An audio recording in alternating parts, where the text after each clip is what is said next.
명령을 추참했으나 그것을 받아들이지 않아 우리의 조상들은 7년 전쟁의 화를 입었던 것입니다.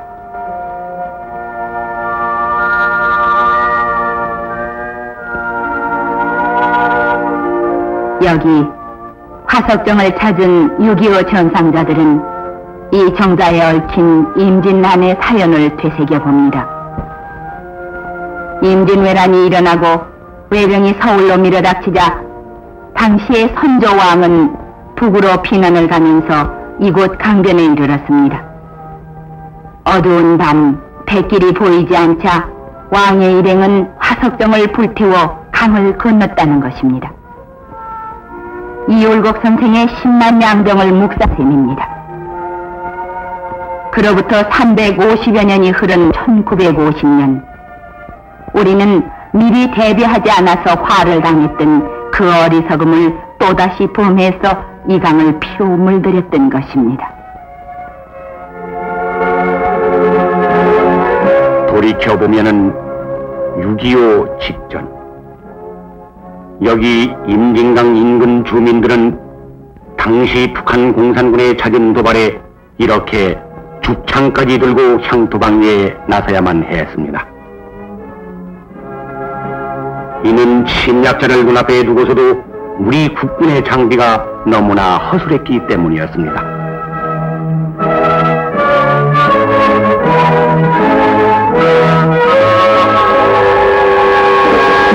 이러한 우리의 사정과는 달리 북한의 김일성은 그 당시 남침 전쟁 준비를 하면서 소련을 방문 비밀 군사협정을 맺고 스탈린으로부터 많은 전쟁 무기를 받아냈습니다. 훗날 소련 수상이었던 후르시초프는 그의 자서전에서 그때의 김일성 소련 방문을 이렇게 회고했습니다. 1949년 말 김일성은 그의 대표단을 인솔하고 스탈린과 회의해 모스크바에 도착했다. 그때 김일성은 남한에 대해 무력 도발을 원하고 있었다.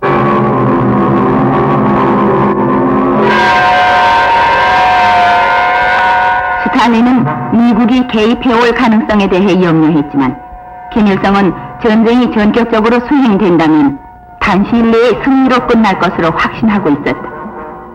이때 미국의 개입은 피할 수 있으리라는 쪽으로 의견이 기울어졌다.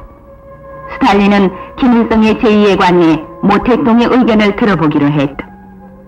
모택동은 한술 더 떠서 그런 전쟁이야말로 한국인 스스로가 해결할 국내 문제이므로 미국이 개입하지 않으리라고 했다. 나 후르시초프는 스탈린 별장에서 베풀어졌던 유쾌한 만찬회를 기억한다.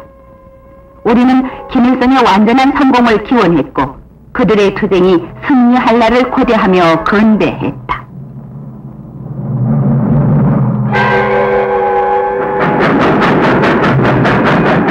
김일성의 소련 방문 직후 소련제의 무기가 속속 북한으로 운반됐습니다.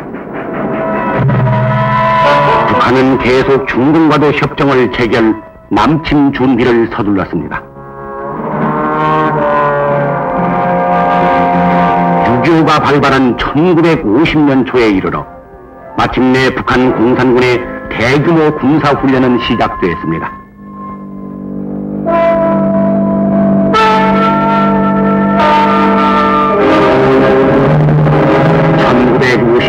봄의 서울, 무기를 달라는 우리의 요구와 묵살된 채 1949년 6월에는 주한 미군이 철수 완료했습니다.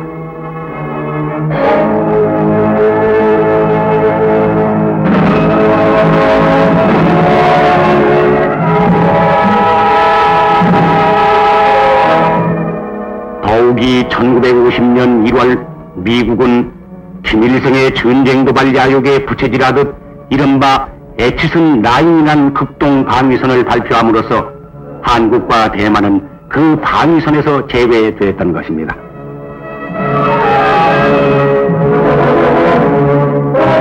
그 무렵 한국을 방문한 덜레스 장관은 38선의 긴장 상태를 직접 목격하고 미국의 소극적인 대한 정책을 다시 고려해보겠다고 했지만은 이미 때는 늦었었습니다.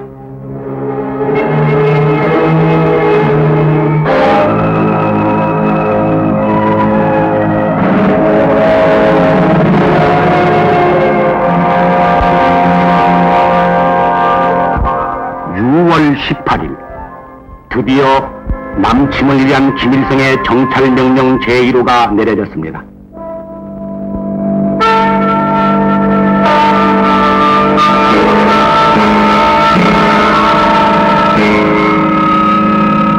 이것은 6.25 당시 귀순한 국대군 총좌였던 이학부의 증언과 그때 압수된 소련어의 원문으로 증명된 것입니다. 그 내용에는 북한 괴뢰군은 1950년 6월 23일까지 서울로 쳐내려갈 모든 준비를 완료하라는 것이었습니다.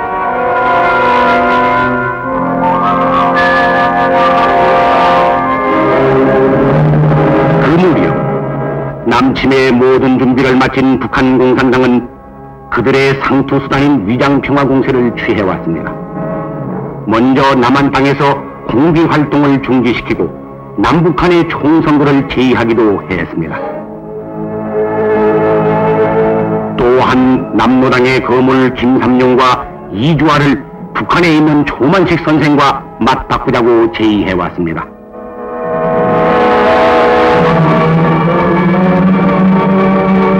이러한 북쪽의 심상치 않은 움직임을 당시 국군 정보기관에서는 수차 보고한 바 있으나 고위층에서 이를 묵살해버렸고 대통령도 남북의 충돌은 없을 것이라고 말했습니다. 그러한 상황에서 그의 6월 초에 사단장급 이상의 국군 고급 지휘관에 대한 인사이동을 단행했으며 38선을 경비하는 부대까지 이동 배치했고 1,500대가량의 군 차량 중 1,000대가량이 후방에서 정비 중이었습니다.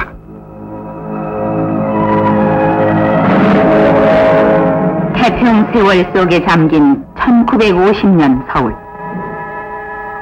세상을 시끄럽게 하던 공기조차 자취를 감추고 때마침 밀어닥친 마카오 선풍으로 신사숙녀는 사치와 유행 속의 자유를 누리기에 여념이 없었습니다.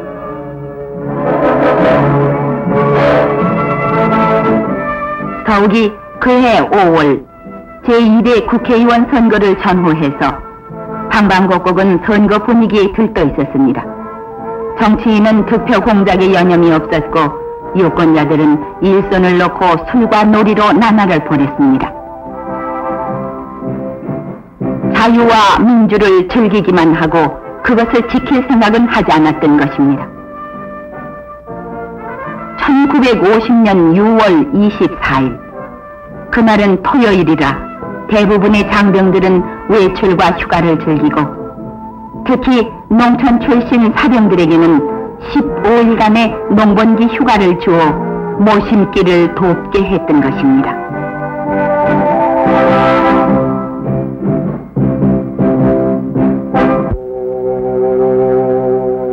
6.25 전야 서울의 방화관은 흥청거리고 있었습니다. 이처럼 해이된 남쪽 사정을 알리는 간첩들의 무전은 북으로 송신되는 가운데 1950년 6월 24일 서울의 밤은 깊어만 갔습니다. 6월 25일 새벽 정확히 4시 20분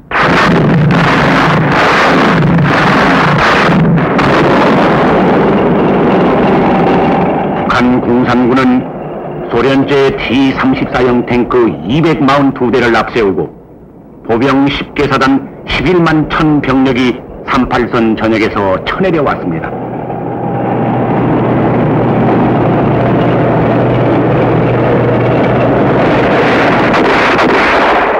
안식의 새벽을 틈타서 북한 공산군은 이렇게 남침을 한 것입니다.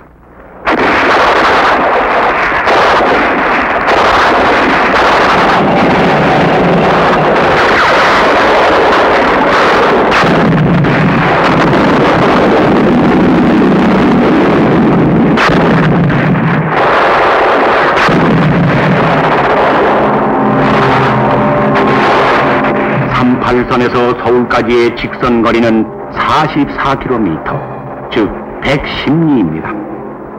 6.25 직전 40여 킬로 북쪽에 적을 두고 이 땅에 결코 전쟁은 없다느니 설마 북쪽 공산당이 쳐내려 오겠느냐며 안일한 생활만 즐기다가 이렇게 당했습니다.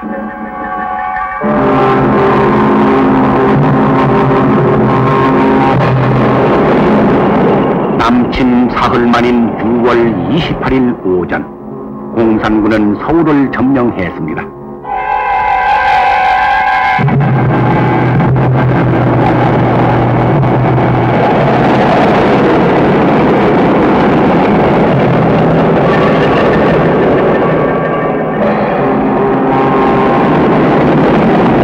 계속해서 공산군은 탱크를 앞세워 한강을 건넜습니다.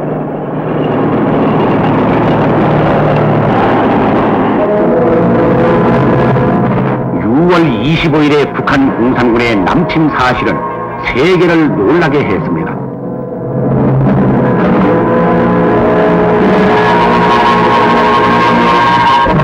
뉴욕 시간으로 이날 오후 3시, 유엔 안전보장이사회는 긴급회의를 갖고 북괴에 대해 즉각 정전할 것과 그들의 병력을 38선 이북으로 철수할 것을 요구하는 결의안을 채택했습니다.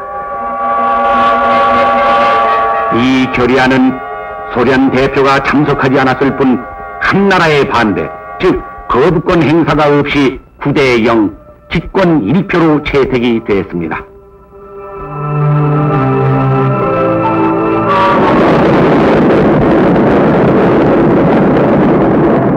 그러는 동안에도 국군은 계속 밀려 내려갔으며 한강 방위선이 무너지자 후퇴하는 국군을 따라 피난민의 대열은 줄을 이었습니다. 이때부터 전쟁의 비극은 차츰차츰 그 처절함을 더해갔습니다.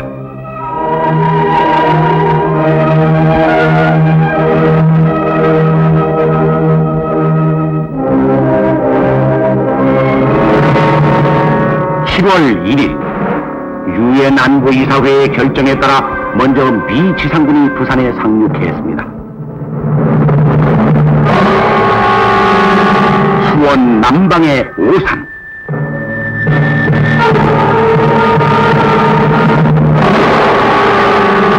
이곳 오산에서 미군 스미스 부대와 북한 공산군이 처음으로 맞붙어 싸우게 되었습니다.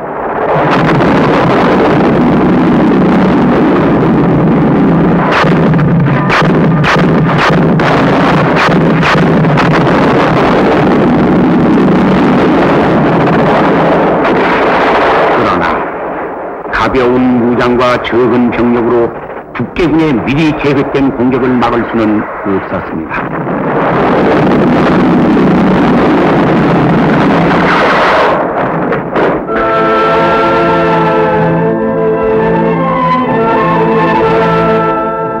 전선은 다시 남으로 내려가고 피난민의 대열 또한 차츰 수가 불어갔습니다.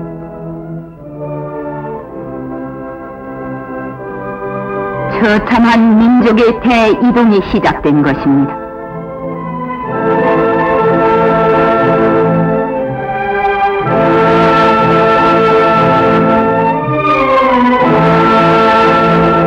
기습당한 국군은 전열을 가다듬을 겨를조차 없었습니다.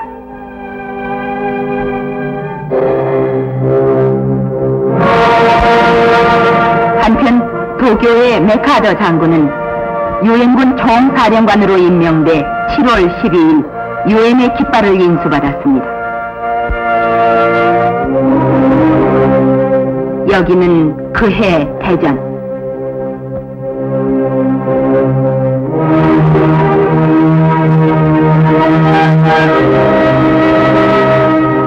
(7월의) 더위 속에 고달픈 피난길이 이어졌습니다.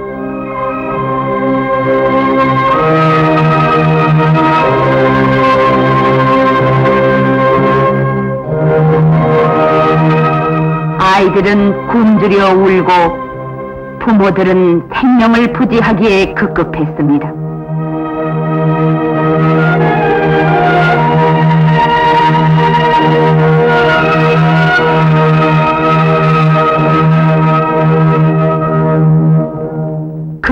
방위선이 무너지게 되자 대전으로 옮겼던 정부는 다시 대구로 남하했습니다.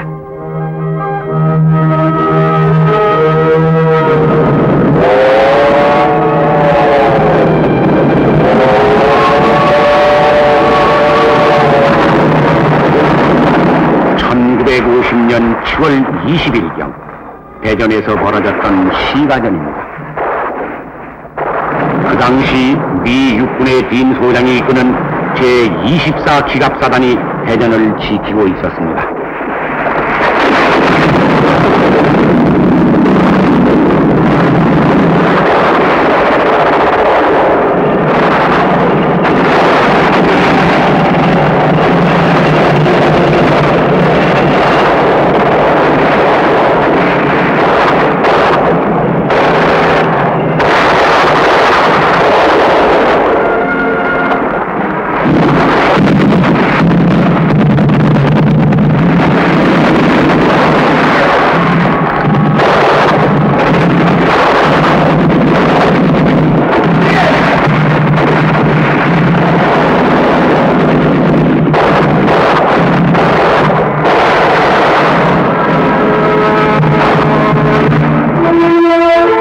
그러나 3,900명의 미 24사단은 이 전투에서 30%의 병력 손실을 보고 후퇴하지 않을 수가 없었고 딘 소장은 포로가 되었습니다.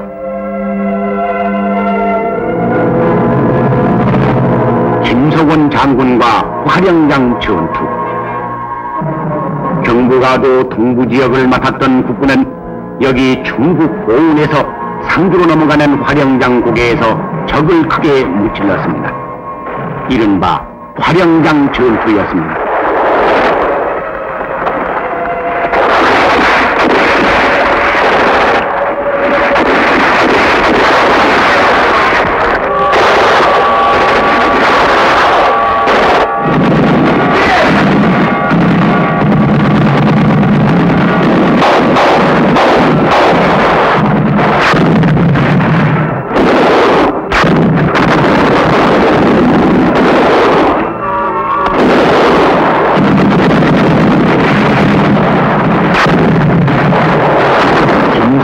장군이 이끄는 수도사단 17년대는 국회 박성철의 15사단을 전멸시켰으니 후퇴만 하던 당시의 전황에서는 큰 전과가 아닐 수 없었습니다. 8월에 접어들어 한반도 전역의 95%가 공산군에 점령됐습니다. 부산과 대구 지방, 즉 동부 남단만이 교두보로서 남았습니다.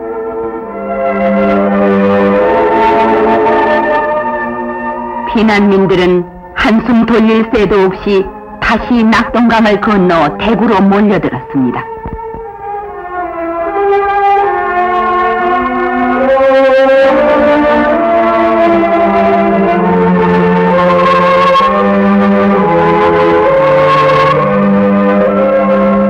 대구로 피난했던 정부 강요들과 이승만 대통령.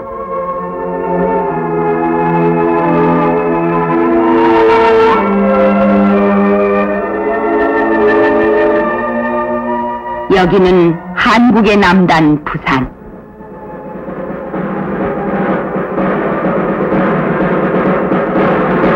유엔 병력이 계속 투입됐습니다. 군대를 보낸 나라는 16개국이고 모든 원조 국가까지 합치면은 40여 개국에 이르렀습니다. 유엔군의 본격적인 참전과 때를 같이해서 국군도 차츰 전열을 가다듬어 갔습니다.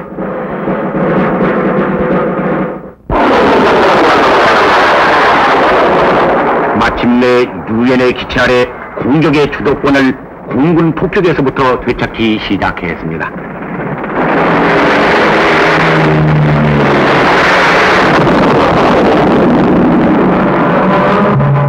여기는 공산 침략군에 짓밟힌 서울 용산역 초차장. 유엔 공군기는 북에서 수송되는 전쟁 물자를 강타했습니다.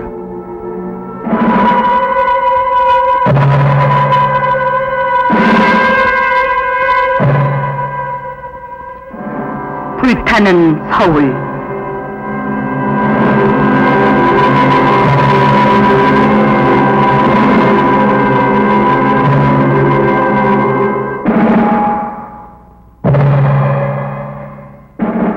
평화의 도시 서울을 점령한 침략군은 스탈린과 김일성의 초상화를 들고 저 광란을 부렸습니다.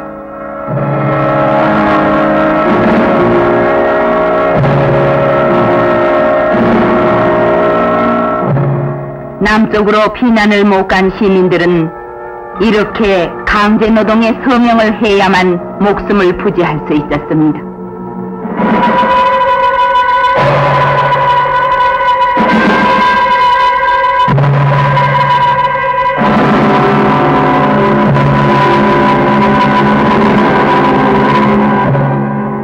공산당은 6.25 이전 공산당에 가담하지 않거나 자유와 민주주의를 주장해온 시민들을 반동분자라고 하여 무차별 체포 구금해서 소위 인민재판이라는 형식으로 학살을 하거나 강제노동에 끌고 다녔습니다.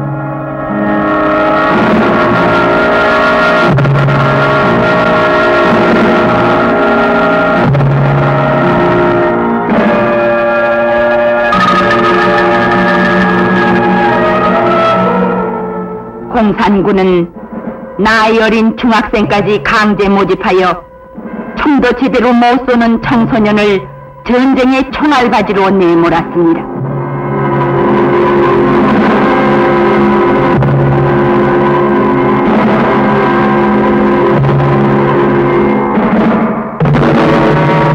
여기는 낙동강 방어선 안에 있던 동해안의 포항.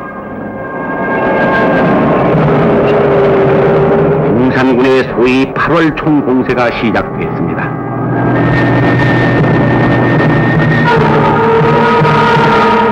그 당시 영남 지방에 모인 한국의 젊은 학도들은 학도 의용군으로 나섰습니다.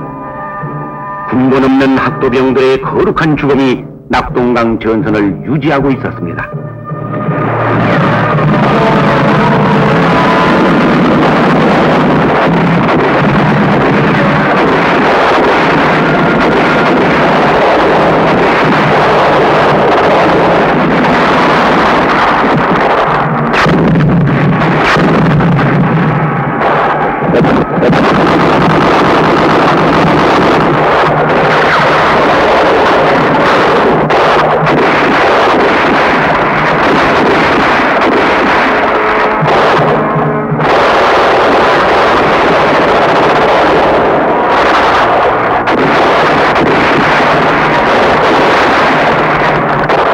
이곳에서 못다 핀 꽃송이처럼 죽어간 수많은 학생들. 군번도 계급도 없는 학도병들은 책 대신 총을 들고 이렇게 죽어갔습니다.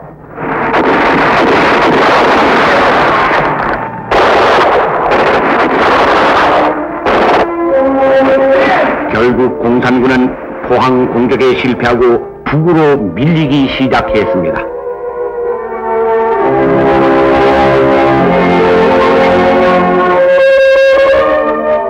치열한 공방전 속에 포항 시가지는 완전 폐허가 됐습니다.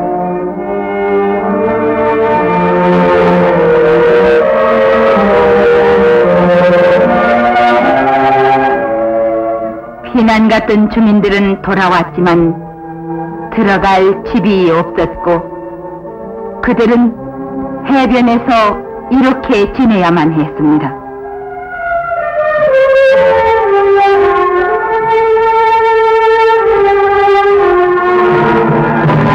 여기는 대구 북방의 다부도.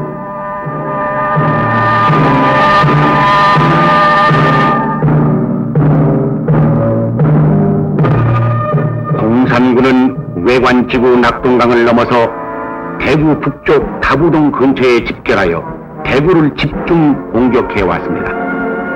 참으로 풍전등화의 위기였습니다.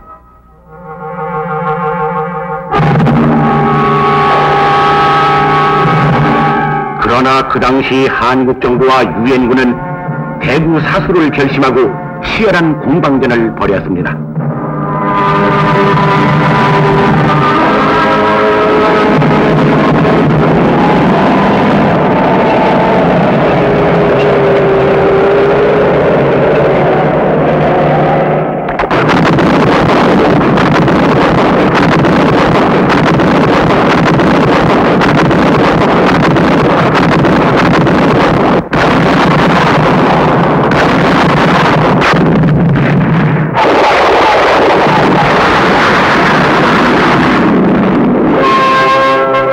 한국군 1사단은 대구 북방 8공선에 침투한 북계군 1사단을 완전 섬멸, 전세를 회복했습니다.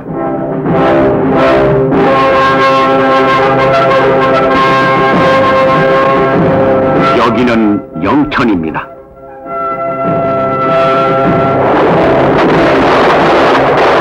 공산군이 대구의 정면 공격에서 실패하자 다시 영천 방면으로 공세를 취해왔습니다.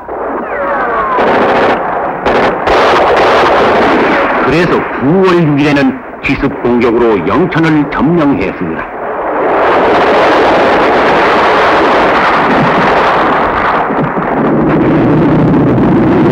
아군의 반격은 시작됐습니다.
일진일퇴의 격전에서 피아를 가릴 것 없이 수많은 희생을 치러야 했습니다.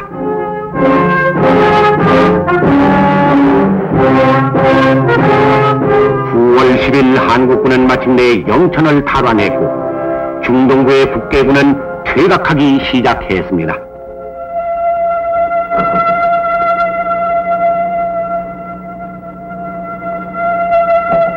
이 무렵 공산군 포로 중에는 국민학생 같은 어린 병사도 많았습니다. 목적을 위해서는 실로 수단과 방법을 가리지 않는 공산 집단의 만행을 그대로 드러낸 것입니다.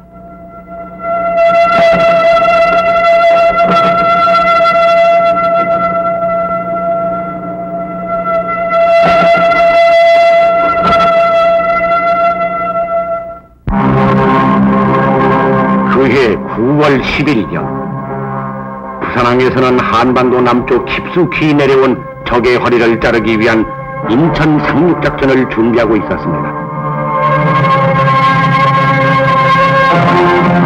메가더 장군은 7만의 병력과 260여 척의 군함을 이끌고 인천 앞바다에 도착했습니다.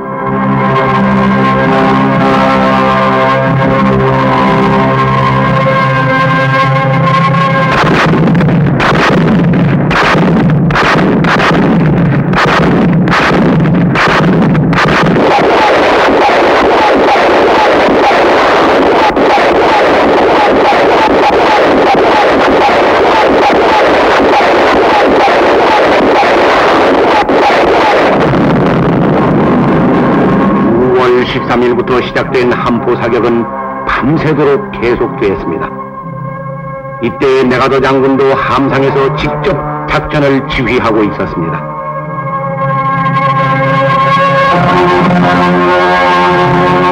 그날따라 유난히 흐린 날씨였습니다. 한국군 해병대는 수도 서울을 1차구로 진격한다는 희망에 부풀어 상륙정의 승선을 재촉했습니다. 마침내 월미도를 향한 상륙정이 시작되었습니다.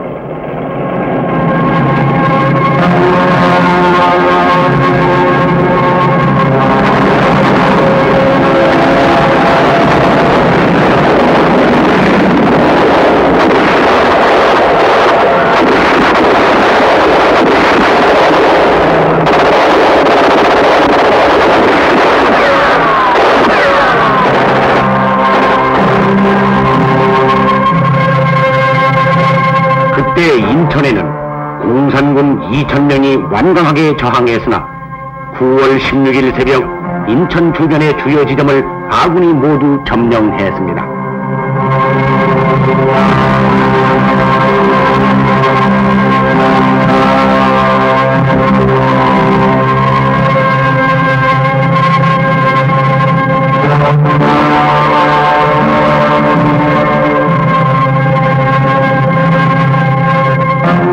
유엔군은 상륙 후 24시간 만에 인천 해안 교두보를 확보하는 데 성공했습니다.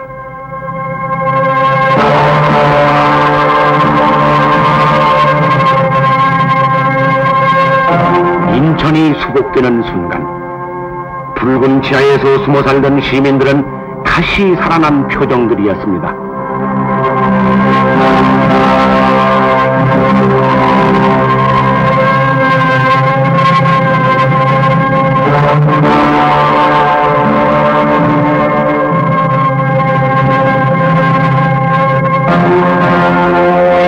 아군은 인천에서 서울로, 또 한편으론 낙동강 전선에서 서울로 진격해 올라갔습니다. 유엔군과 한국군은 9월 20일 한강을 건넜습니다.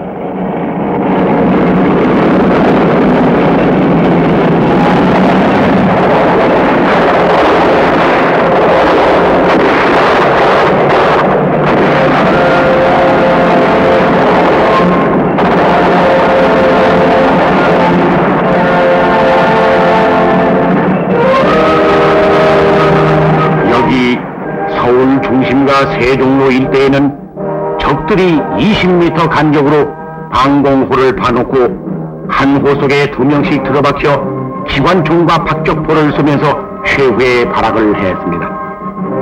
그러나 이들을 소탕하는 데는 그리 오랜 시간이 필요치 않았습니다. 드디어 9월 27일 아침 6시 한국군 해병용사들이 중앙청에 태극기를 걸고 9월 28일 서울은 완전 수복되었습니다.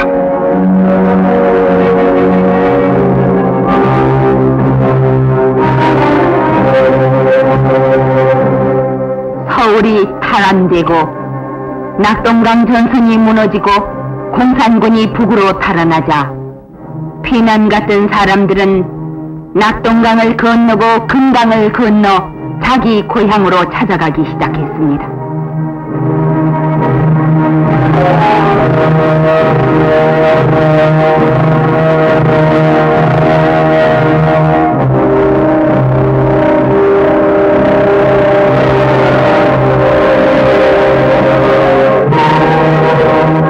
많은 상처와 아픔을 삼킨 채 말없이 흐르는 한강. 머나먼 피난길에 부르튼 발을 강물에식히며 시민들은 도강을 서둘렀습니다.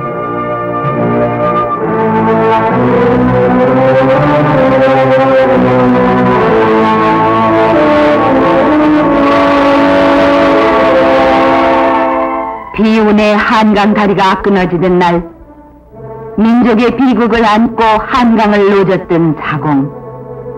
그 사공이 다시 수복하는 피난민들을 싣고 노를 젓는 감회가 그 어떠했으랴.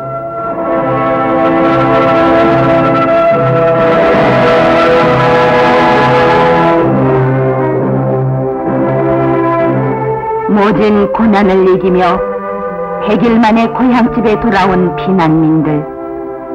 그러나 그곳에는 되찾은 기쁨보다 폐허 속의 통곡만이 메아리쳤습니다. 불타버린 집, 붉은 총칼에 죽어간 혈육, 산을 뒤덮은 그 죽음.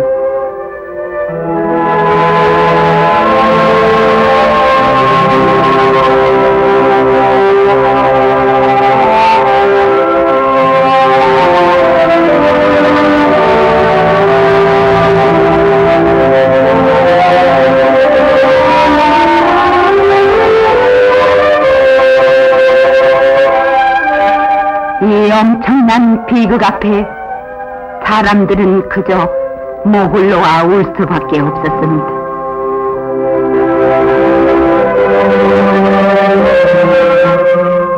임진란의 교훈을 되새겨 미리 대비했던들 이 엄청난 비극은 당하지 않았을 것을.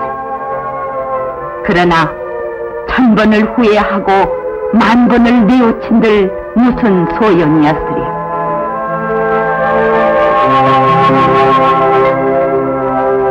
500년의 고도 서울은 제 모습을 찾을 수가 없었고 포탄에 부서진 벽돌들만이 나뒹굴었습니다.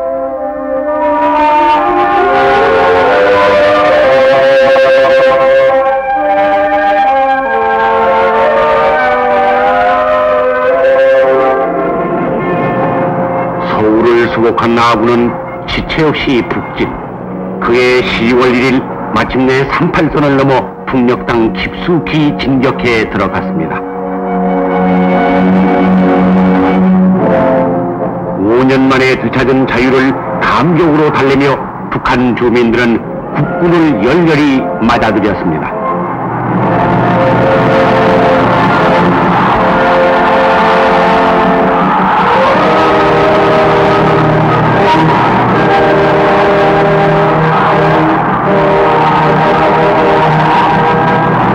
아군이 원산에 입성한 것은 10월 10일이었습니다.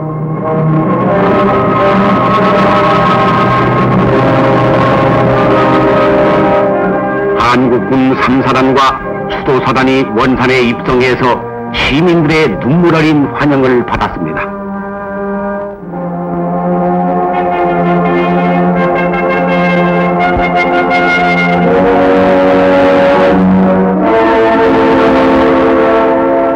달구지가 아무렇게나 버려진 원산 시가지.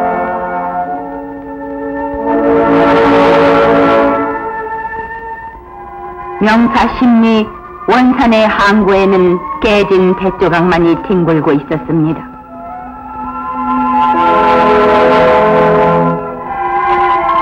공산당의 학살 현장은 어디서나 볼 수 있었습니다.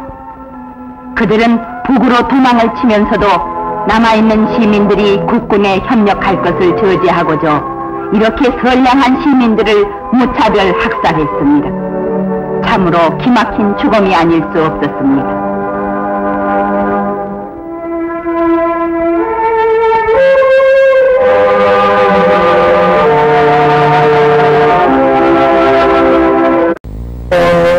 북한의 수도였던 평양.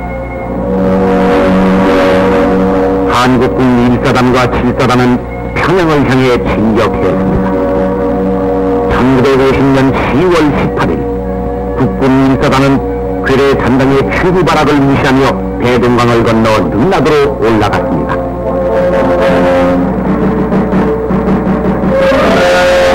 10월 20일 아군은 평양을 완전히 탈환했습니다. 참으로 감격적인 순간이었습니다.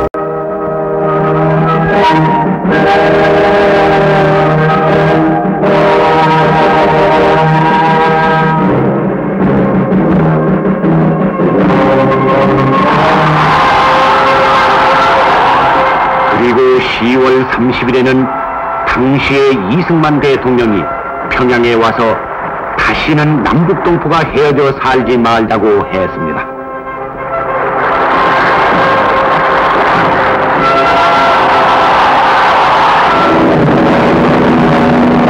전선은 계속 북으로 향했습니다. 평양 북방에서는 낙하산 투하 작전으로 적을 앞질러가며 섬멸했습니다.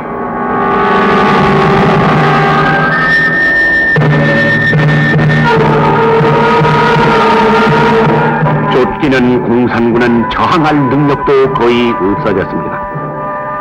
그래서 한국군은 진격을 하면서 공산군과 양민의 귀순을 종용하는 작전을 펴나갔습니다. 특히 국군의 정훈부대는 적이 잠복한 지점과 가까운 거리에서 귀순 권고의 방송을 계속했습니다.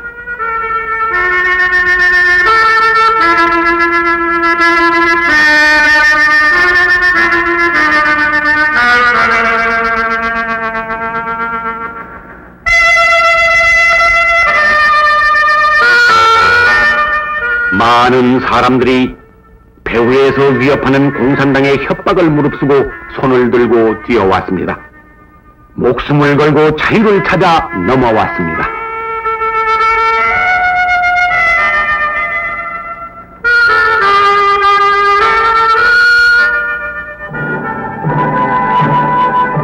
아군은 평양 북방으로, 동북편 청진 해산진으로, 그리고 조선을 향해 통일의 문턱에서 전력을 다해 진격해 나갔습니다.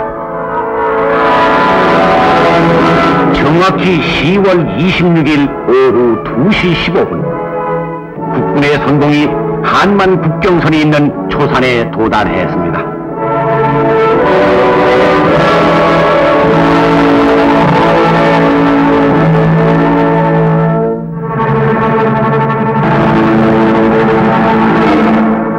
그러나 우리는 비로소 되찾은 국토를 또다시 버려야만 했습니다.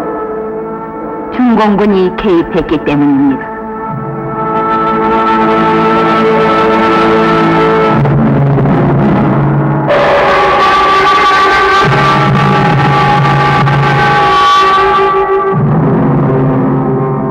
여기는 그해 중공의 수도 북경에 있는 조선관입니다. 전세가 불리하고 더 이상 버틸 수 없는 지경에 이른 김일성 집단은 허정숙을 단장으로 하는 사절단을 북경으로 보내 뇌물과 미인계를 써서 모택동에게 구원병을 보내달라고 애걸 했습니다. 중공은 3차 대전이 일어날 가능성을 염려해서 정규군 대신 인민의용군이라는 허울을 쓰고 한국 참전을 결정했던 것입니다.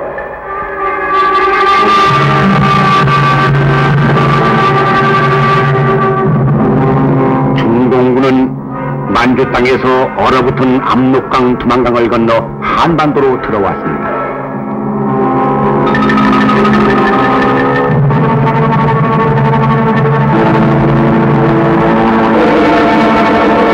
근 30만 병력이 꽹과리 나팔 피리를 불며 나귀를 타고 넘어왔습니다.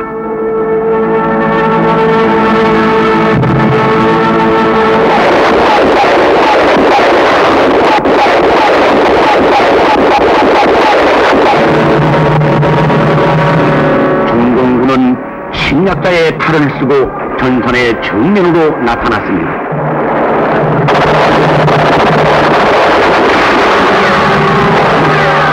(30만) 대군이 인해전술을 배경삼아 불개미처럼 저돌적으로 밀고 내려왔습니다.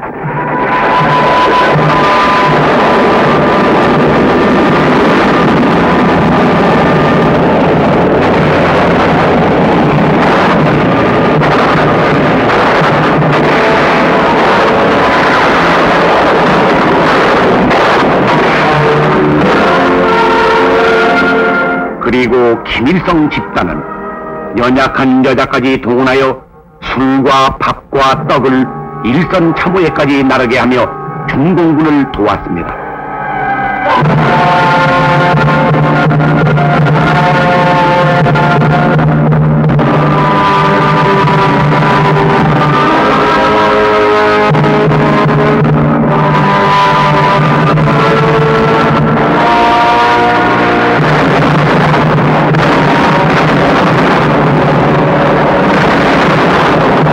중공 참전으로 아군은 전혀 새로운 전쟁에 직면 부득이 후퇴해야만 했습니다.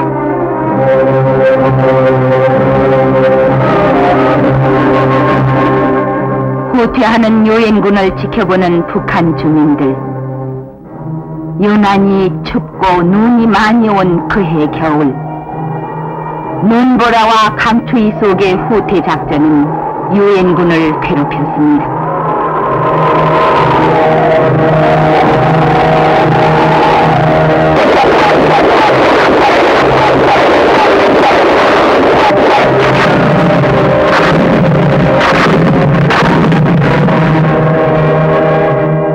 여기는 동해안 북동쪽 항구 흥남.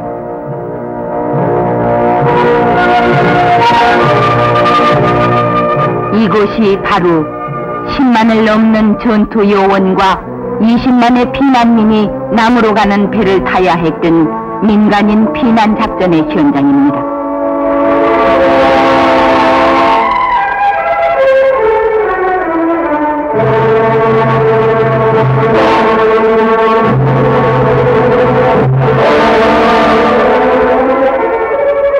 뒤쫓아오는 중공군을 피해 피난민들은 죽을 힘을 다해 배에 기어올랐습니다.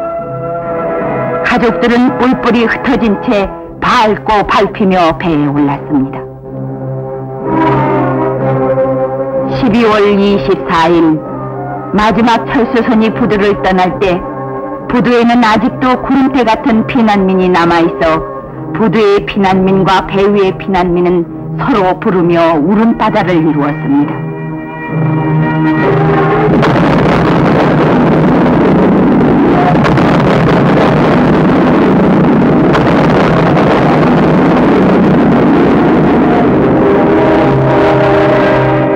이렇게 북쪽에 부모 처자식을 남겨둔 채 피난선은 남으로 향하고 있었습니다. 남으로 향하는 육로의 피난길. 얼어붙은 산하도 우는가 한방눈은 소리 없이 내리고 있었습니다.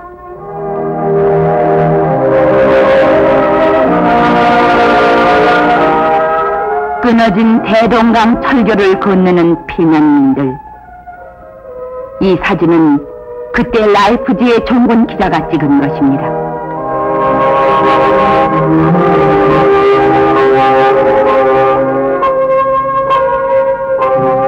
길을 몰라서 무조건 나무로 뻗은 철길을 따라 나선 사람들.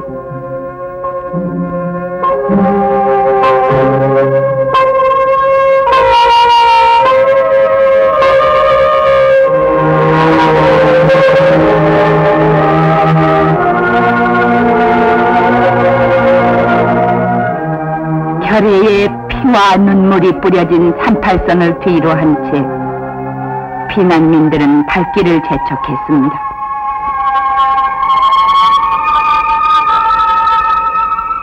유엔군은 그해 크리스마스를 후퇴길에서 맞았습니다.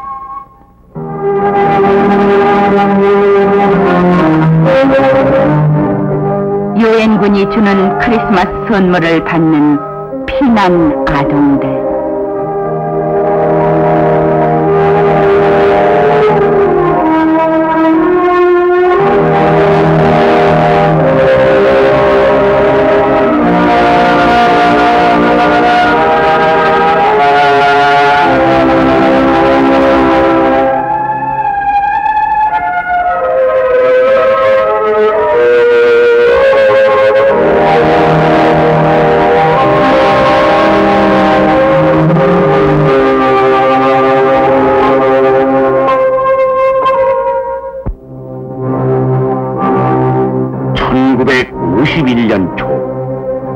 정부는 또다시 서울 시민에 대한 피난령을 내렸습니다.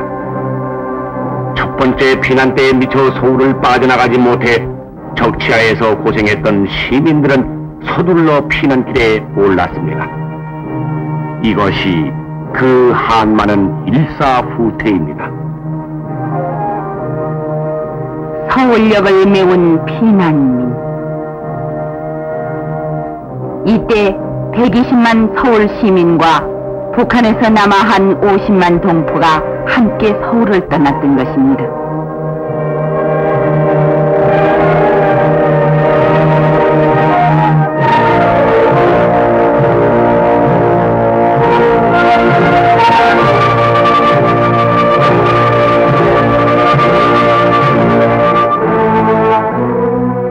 아이들을 들쳐업고 남쪽으로 몰려나가던 그 인파.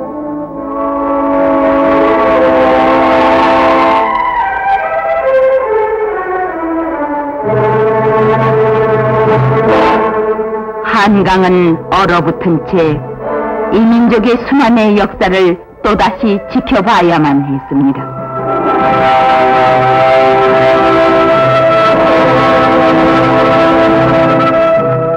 지금의 서울대교 부근인 마포강변.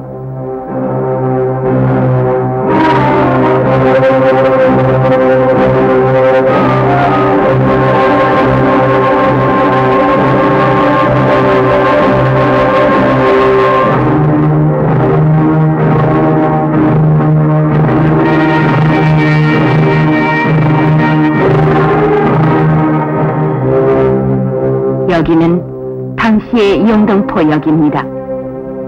남으로 가는 피난열차에는 사람들이 짐짝처럼 포개고 포개졌습니다.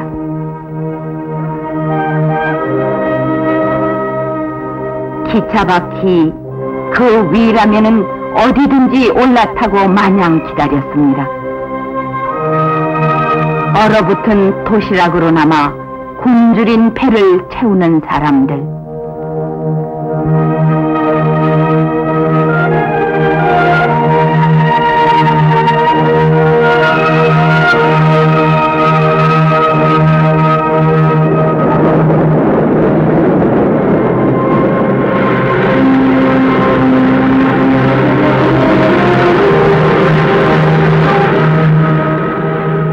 자기의 체온으로 아기를 녹여주는 어머니.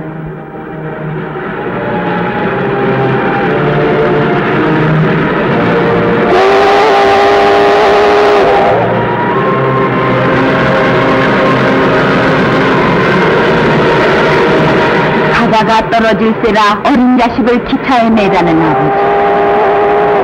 하통에서 부모되는 증기가 얼굴에 얼어붙어 살갗이 찢기기도 했습니다.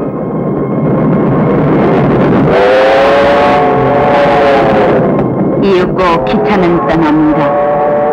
일정한 시간도 없이 기관차나 차량이 마련되는 대로 그냥 떠나는 피난열차였습니다.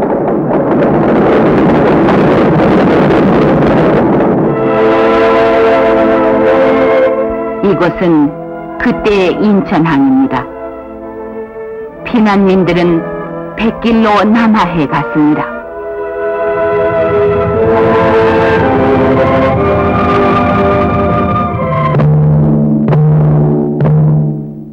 주인 없는 텅 빈 서울. 1월 3일 중공군은 서울로 쳐들어왔습니다.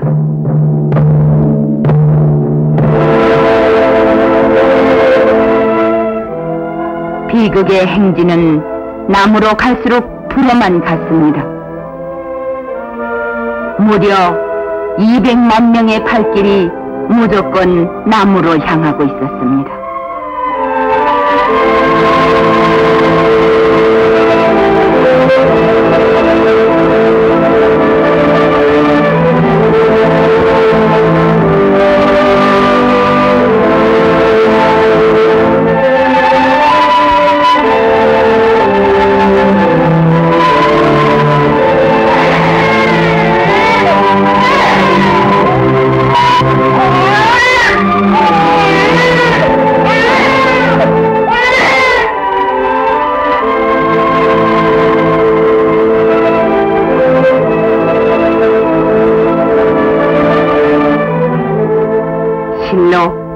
공산주의를 거부하는 한국민족의 대이동이었습니다.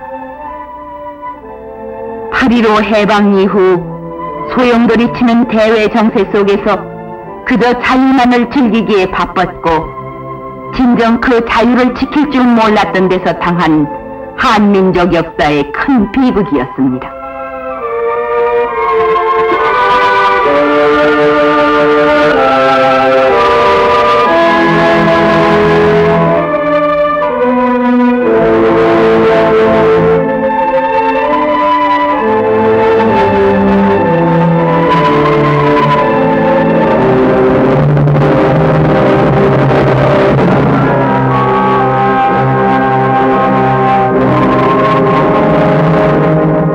강도 부산에는 수백만 피난민들이 들이닥쳐 대혼잡을 이루었습니다.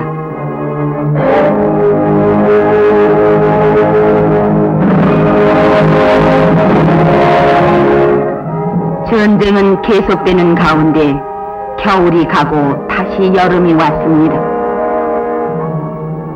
삶이 아니라 죽지 못해 이어간 피난살이의 그 나날들,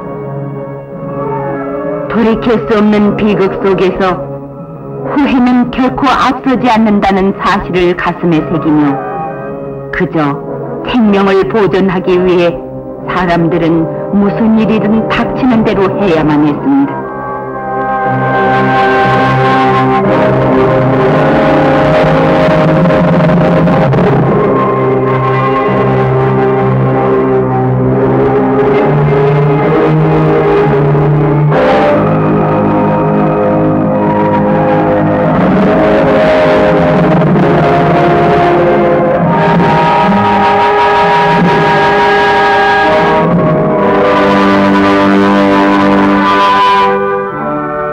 불타버린 교실을 뒤에 두고 아이들은 피난학교에서 이렇게 모였습니다.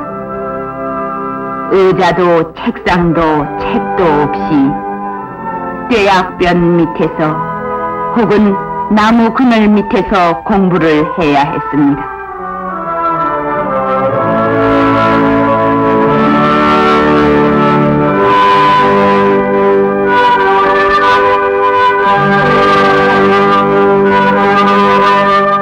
피난 대학도 문을 열었습니다. 여기는 그 당시 부산에 있던 이화여자대학의 임시교사입니다.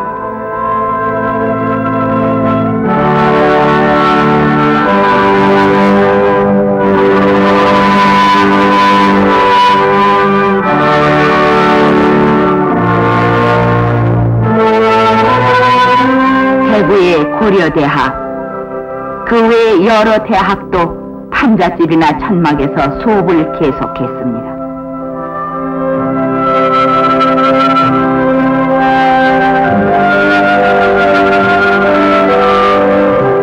이곳에서도 졸업식은 거행됐습니다.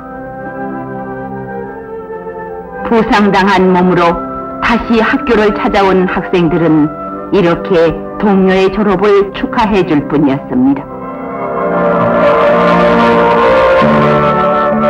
일선에서는 수많은 젊은이들이 연일 병원에 실려오고 여학생들은 부상자의 위문에 온 정성을 다했습니다.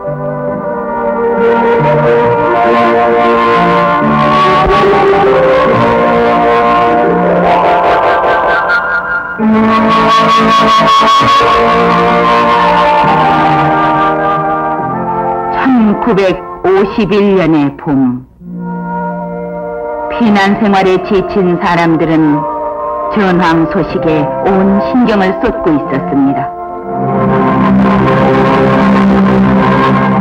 1951년 2월, 국군은 폐허가 된 팔달문을 지나 수원을 통과했습니다.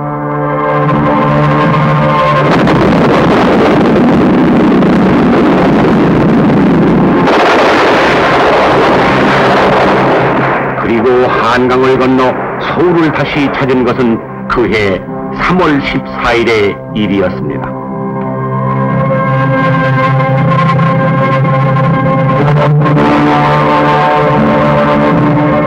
모든 사람들은 피난 가고 이렇게 노인들만이 국군을 맞이했습니다. 3월 하순에는 아군이 다시 38선을 넘을 수가 있었지만 이때 중공 폭격을 주장하던 메카더 장군이 해임됐습니다. Those soldiers never die. They just fade away. 노병은 죽지 않고 오직 사라질 뿐이라는 명언을 남겼습니다. 1951년 7월 10일의 개성. 이곳 개성에서 첫 휴전회담이 열렸습니다.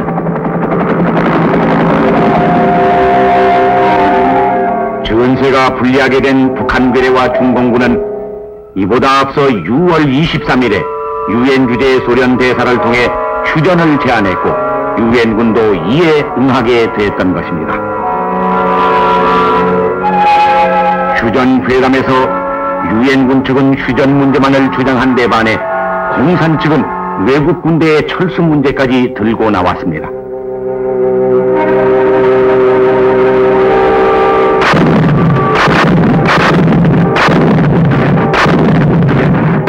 휴전 회담 중에도 한 치의 땅이라도 더 차지하겠다는 시아의 공방대는 더욱 치열했습니다.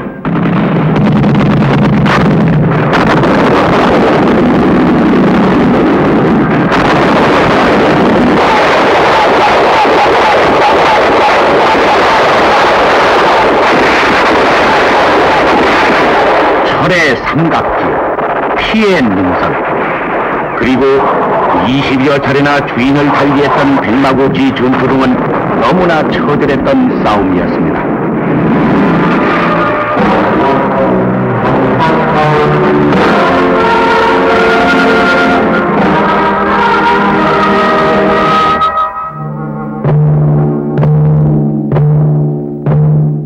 여기는 부산항 서남단의 섬 거제도 포로 수용소. 이곳에는 17만 명의 포로들이 수용되어 있었는데 그중 반이 넘는 10만 명이 반공 포로들입니다. 한편 공산 포로들은 수용소 안에서 다시 작당하여 소란을 피웠습니다.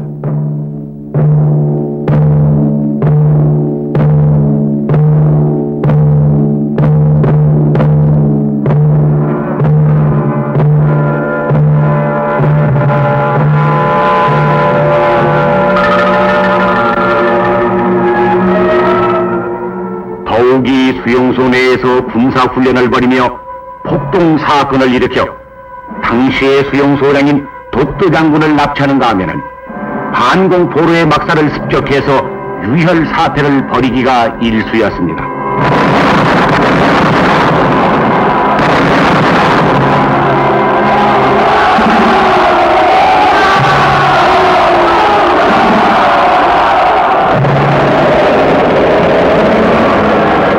이들 공산 포로들의 반란은 유엔군 측의 인도적인 대우를 역으로 이용한 악랄한 행위였습니다.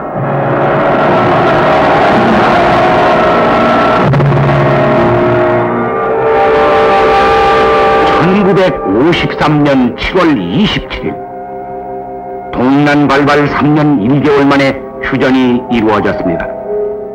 판문점에서 해리선 유엔군 측 대표와 공산 측의 남일이 정전협정에 조인함으로써 155마일 휴전선이 그대로 남은 채 전투 상태만 끝난 것입니다.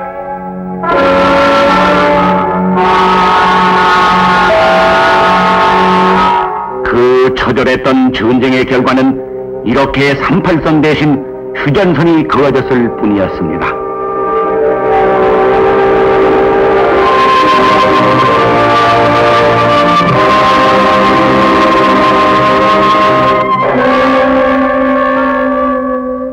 무려 100만 명의 한국군과 유엔군이 전사하고 강산이 초토화된 채 6.25 이전으로 되돌아간 것입니다.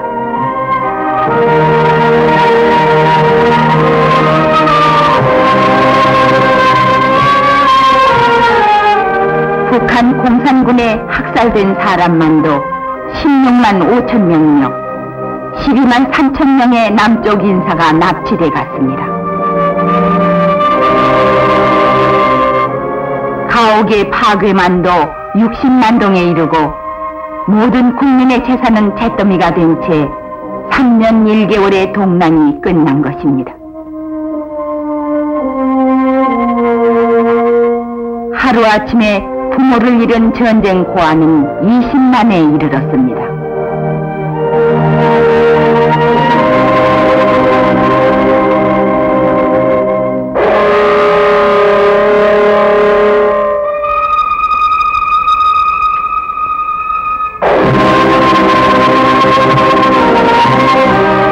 고향으로 되돌아온 여인에겐 집도 남편도 자식도 없었습니다. 시리 속에 폐허를 더듬는 이들 전쟁 미망인만도 무려 40만 명에 이르렀습니다.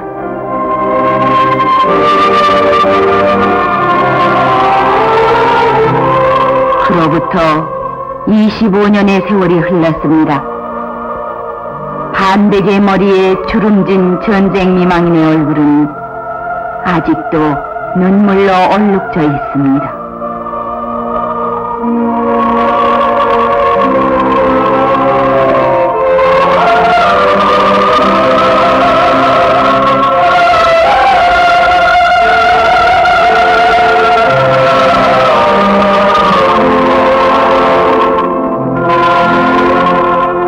유엔의 기치 아래 자유를 수호하다 숨져간 유엔 참전 용사들은 여기 부산 유엔 묘지에 잠들었습니다.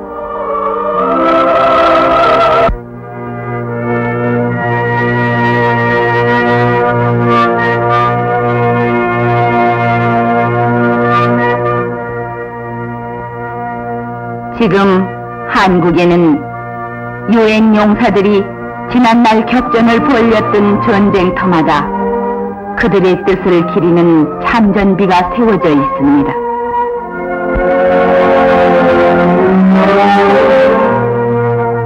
해마다 한국민은 유엔의 날을 맞아 이들 참전비의 진헌곡을 울려 용사들의 영혼을 위로하며 혈맹의 우위를 굳혀왔습니다.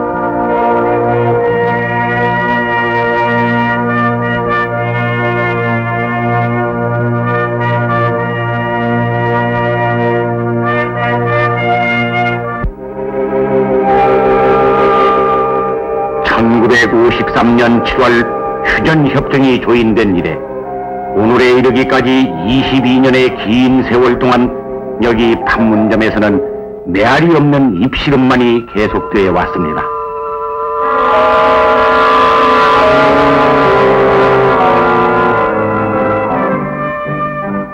전쟁을 겪으면서 우리는 공산주의가 무엇인가를 똑똑히 알았습니다. 그러나 유교가 우리에게 교훈은 주었지만은 내일을 계시하지는 못하는 것. 오직 민족의 예지를 집약 옳은 방향으로 이끄는 영도력만이 내일을 계시해 주는 것입니다. 지난 15년 동안 우리는 여러 가지 어려움을 이겨내며 일면 건설, 일면 국방으로 국회의 어떠한 도발도 물리칠 수 있는 힘을 길러왔습니다. 국력이 신장되고 국민 생활이 향상되면서 25년 전에 그 아픔이 차차 아물어갔습니다.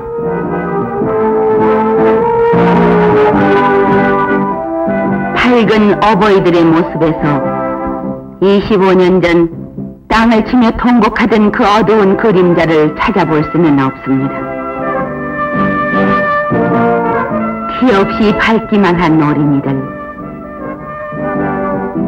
그리고 잘 살아보겠다는 희망만이 얼굴마다 넘쳐 흐르고 있습니다.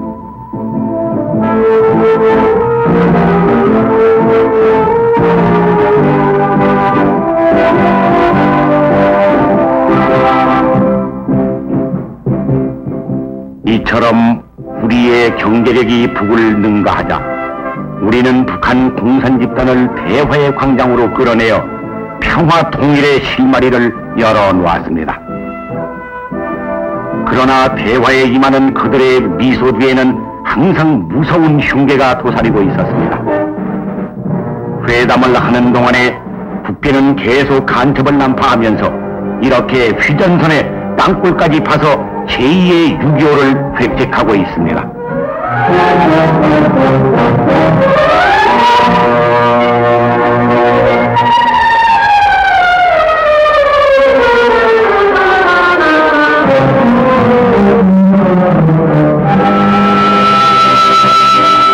우리는 결코 속지 않을 것입니다. 대비 없이 당하는 어리석음을 다시는 되풀이하지 않을 것입니다.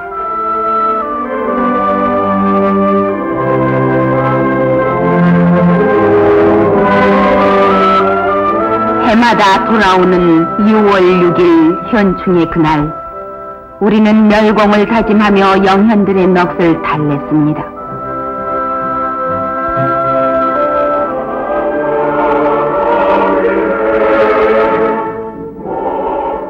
이제 조국의 산과 들은 그대들을 영원히 잠재워주고 결의의 가슴에는 그대들 거룩한 뜻이 날이 갈수록 새로워지리라. 결의와 나라 위해 온 정성 다 바치고 충선이란 이름이요. 그 충성이 영원히 조국을 지키나니 사랑하는 젊은아, 그대들은 불멸하는 민족혼의 상징.